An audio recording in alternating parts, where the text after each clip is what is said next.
खाने के आदाब जब बोलते हैं तो उस मौके पर शायद बोले होंगे या नहीं बोले होंगे या बोलते होंगे कि दस्तरखान पर गिरे हुए खाने के टुकड़ों को उठाना हूरों का महर है। अरे समझे, नहीं बोलते हैं तो ठीक है, हम कहाँ इल्ज़ाम लगा रहे हैं कि बोलते होंगे, हम बोल रहे हैं बोले होंगे या नहीं बोले होंगे, दो भी बोल रहे हैं। इन्ना इल्तिक़ातल फ़ताती मुहूरुल हूरिल ऐन, बेशक खाने के छोटे छोटे टुकड़े का दस्तरखान से उठा लेना हूरों का महर है। इसे इमाम गज़ाली ने अल-इह्या में नक़ल किया है। और ऐसे ही अबू तालिब मक्की रहमतुल्लाहि अलैह ने क़ूतुल क़ुलूब में और अल्लामा इस्माइल हक़ी इस्तंबुली रूहुल बयान में नक़ल किया है।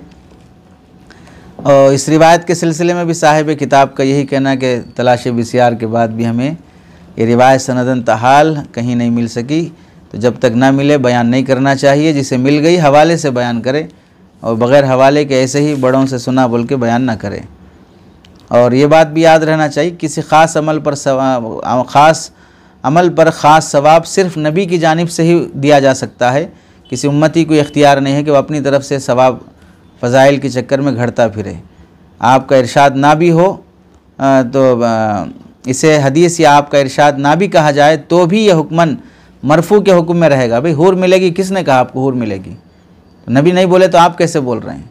तो सवाब और फजीलत की बातें बंदा अपनी तरफ से बयान नहीं कर सकता है। अब जो लोग बोलते हैं ना हम तो ऐसे ही बोले हैं, अल्लाह के नबी ने फरमाया बोल के नहीं बोले हैं, तो ये भी आपकी का बहाना नहीं चलेगा कि आप ये बोलें कि हमने ऐसे ही कहा। ऐसे ही कैसे कह देते?